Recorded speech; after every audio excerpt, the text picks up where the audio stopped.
Stages हैं उनको।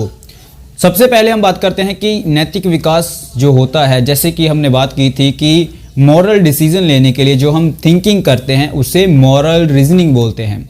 तो नैतिक विकास के जो स्टेजेस थे वो यहाँ पर आपके सामने हैं, जैसे कि 3 लेवल और 6 स्टेजेस थे हमारे पास, जो कि कोहलबर्ग ने दिए हैं, जो कि बिल्कुल ही पियाजे के स्टेजेस के साथ इंटरलेटेड करती हैं, यानी कि उनकी जो कॉग्निटिव डेवलपमेंट की थ्योरी है उससे मैच करती है, यानी कि मेल खाती है। तो देखो, प्री कन्वेंशनल जो लेवल है उसमें 2 स्टेजेस आती हैं।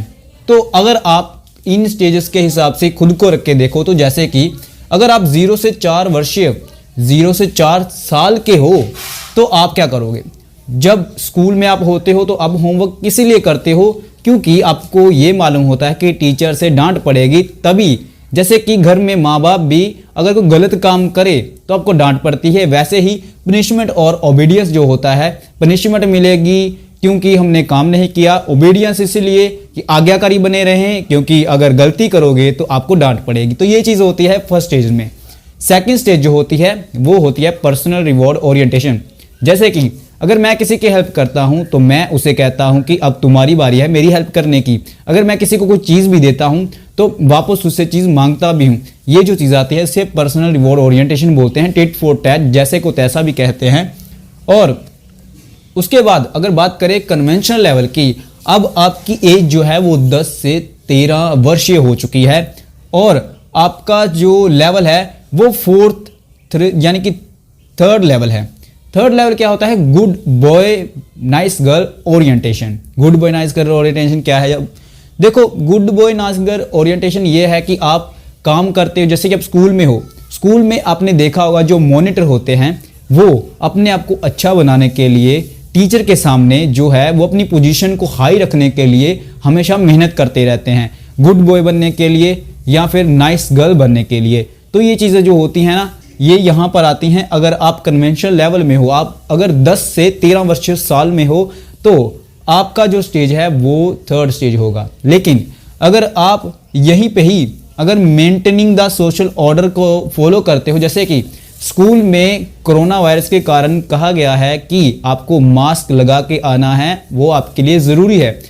अगर आप किसी बच्चे को देख लेते हो वो मास्क नहीं लगाता तो आप उसको बोलते हो, आप कहते हो कि आपको भी इस जो लॉ है, यानी कि जो कहा गया है उसको लागू किया गया है कि मास्क लगाना ज़रूरी है तो आपको लगाना चाहिए, आप इसको फॉलो करते हो, आपके लिए जो लॉ एंड ऑर्डर है वो ज़रूरी है, तो आप फोर्थ स्टेज में हो। तो देखा कितनी आसानी से आप स्टेजेस को यहाँ पर डिफाइन कर पा रहे हो। और उसके बाद जो लास्ट आती है वो है पोस्ट कन्वेंशनल। तो सीधी सी बात है, जब आप पोस्ट कन्वेंशनल लेवल में हो जाओगे तो आपका जो एज है वो 13 से अबव हो जाएगा, यानी कि 13 से अबव हो जाएगा। तब आपकी सोच जो है वो बिल्कुल ही हाई लेवल पर पहुंच जाएगी। तो यहाँ पर भी 2 स्टेजेस आती हैं। देखो, हमने पहले जो लेवल थे उसमें भी 2 स्टेज थी, दूसरे लेवल में भी 2 स्टेज थी जो कि थर्ड और फोर्थ थी। अब हमारा जो थर्ड लेवल है उसमें भी 2 स्टेज हैं जो 5th और 6th है। देखो, अगर आप 5वीं स्टेज में होंगे तो आपके लिए जो जैसे कि सोशल कॉन्ट्रैक्ट, इंडिविजुअल राइट्स हैं, अगर कोई ऐसा कानून लागू होता है जो आपके लिए सही नहीं है, समाज के लिए सही नहीं है, तो आप उसके विरुद्ध हो जाओगे। तो ये चीज़ होती है आपके 5th स्टेज में।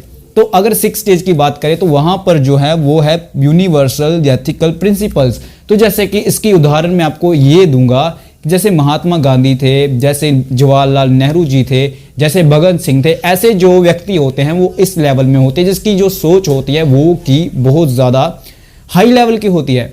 तो देखो, लेवल थे सिर्फ 6, यानी कि 6 स्टेजेस थी, 3 लेवल थे। और मुझे मालूम है कभी कभी हम इनमें उलझ जाते हैं, लेकिन उलझने की बात नहीं है। अगर ऐसा क्वेश्चन आए कि सेल्फ सेंटर्ड कहाँ पर होता है, तो देखो आप सिंपल तरीके से बता सकते हो। देखो, ये जो पहला लेवल है, पहले लेवल में ही 2 स्टेजेस आती हैं। इन स्टेजेस में ही बच्चा जो होता है वो सेल्फ सेंटर्ड होता है। तो देखो, यहाँ पर भी वो अपने मतलब के लिए काम करता है, यहाँ पर भी वो अपने मतलब के लिए काम करता है। तो देखा जाए वैसे तो यहाँ पर भी वही आ रहा है कि good boy nice girl orientation, लेकिन ये जो है वो ज़्यादा सेल्फ सेंटर्ड बताती है। तो इन स्टेजेस के अलावा भी क्रिटिसिज्म की अगर बात करें तो आलोचना की जो थ्योरी है वो इतनी बेटर तो नहीं है, क्योंकि उसमें कितनी सारी क्रिटिसिज्म भी है। तो अगर ऐसा क्वेश्चन भी आए तो कौन सा क्रिटिसिज्म है, तो देखो, नॉट अप्लाइबल ऑल कल्चर्स। जो इनकी थ्योरीज हैं वो हर कल्चर पर अप्लाई नहीं होती। उसके बाद अगर बात करें तो ये जो हाइपोथेटिकल सॉल्यूशंस हैं ये कल्पनाएं हैं। देखो डिलेमास दिए गए हैं जो कि एक कल्पना होती है, उसके आधार पे आपको बताना होता है कि आपका जो क्वेश्चन है वो सही है या गलत है। जैसे कि हाइंस का डिलेमा था वैसा, जैसे कि उसने चोरी की, वो गलत है सही है, वैसी चीज़ों के बारे में को बताना है तो वो कल्पनाएं होती हैं। बेस्ड सैंपल यानी कि सैंपल की बात करें, जैसे कार्ल गिलिगन यानी कि कार्ल गिलिगन जो स्टूडेंट थी कोहलबर्ग की, उन्होंने कहा था कि जो मेल सैंपल है फीमेल सैंपल नहीं है। फेमिनिस्टिक पर्सपेक्टिव की बात करते हैं तो यहाँ पर ये जो सैंपल्स हैं वो सिर्फ मेल सैंपल्स हैं। रूढ़ी यानी कि जैसे बात करें स्टीरियोटाइप, जेंडर बायस की जैसी बात करते हैं वो, तो ये 3 जो थे वो क्रिटिसिज्म थे। इसके अलावा हमने डिलेमास पर भी कल बात यानी कि कल नहीं बात की थी। वैसे वीडियो में बात करूं तो सब कुछ कवर हो गया है और लाइव वीडियो जो होती है उसमें हम क्वेश्चन आंसर को सॉल्व करते हैं, देखते हैं कि आपका लेवल कितना है, आप कितने लेवल तक पहुंच चुके हो। अगर आपसे मैं कोई क्वेश्चन करता हूं तो आप उसका आंसर देते हो तो आपको ये मालूम हो जाता है कि आपने कितनी तैयारी कर ली है, आपको कितनी नॉलेज हो गई है। कोहलबर्ग के जो 6 स्टेजेस थी और 3 लेवल थे ये इतना ज़्यादा हार्ड नहीं है, ईजी है। तो आपको सिर्फ समझना है। आपको एक बार मैं सिंपल वे समझा देता हूँ। 3 लेवल है, 3 लेवल भी जो है वो एज के हिसाब से है। सोचो अगर आपकी एज 0 से 4 वर्षीय होगी तो आप सिर्फ अपने बारे में ही सोचोगे। अगर आपकी एज 10 से 13 वर्ष की होगी तो आप कोशिश करोगे कि आपको कोई पसंद करे, उसके लिए आप अच्छे से अच्छे काम करोगे। अगर आपकी एज 13 से अबव हो जाएगी तो भाई आपको नहीं, मतलब आपको पहली स्टेज में मतलब ना दूसरी स्टेज का मतलब आपको तीसरी स्टेज में आप जो है वो सोचने लग जाते हैं कौन सा चीज़ गलत है, कौन सी चीज़ अच्छी है। अगर आप लड़की हो तो आपको हो जाता है कि जो लोग हैं जो बातें करते हैं, जो गलत नज़र से देखते हैं वो चीज़ क्या है। देखो बच्चों को नहीं मालूम होती ये चीज़ों के बारे में, बच्चों को नहीं मालूम होती, लेकिन जो बड़े होते हैं उनको हर चीज़ के बारे में नॉलेज हो जाती है। जो 13 से अबव हो जाते हैं वो गलत और सही को पहचान जाते हैं और जब वो 6 स्टेज में पहुंच जाते हैं तो वो जो है, जैसे कि आप बात करते हैं जो कि स्टूडेंट जब वो करते हैं प्रोटेस्ट करते हैं तो वो उनसे ही लेवल में होते हैं, क्योंकि उनको चीज़ के बारे में मालूम होता है कौन सा जो लो है वो हमारे लिए सही है, कौन सा लो है वो हमारे लिए गलत है। उनमें आपको ये लेवल वाले बच्चे तो बिल्कुल नहीं मिलेंगे। यहाँ पर बच्चे हैं, यहाँ पर थोड़े से मिडिल एज में पहुँच जाते हैं, यहाँ पर थोड़े से बड़े 13 से अबव जो हो जाते हैं भाई एडोलेसेंस तक पहुँच ही जाते हैं, उसके बाद अडल्टहुड तक चल जाते हैं।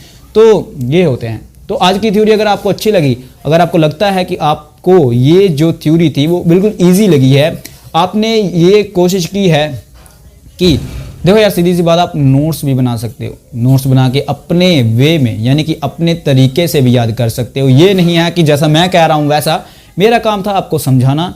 आप नोट्स भी रेडी कर सकते हो। अगर आपको रेडी नोट्स चाहिए, अगर आपका मन नहीं करता लिखने को, तो आपको टेलीग्राम चैनल पर ज्वाइन करना चाहिए, वहाँ पर आपको नोट्स भी मिल जाएंगे। और हमारा इसके अलावा व्हाट्सएप चैनल भी है, व्हाट्सएप चैनल नहीं ग्रुप है जहाँ पर हम नोट्स डालते हैं, जैसे कि कई नोट्स हैं।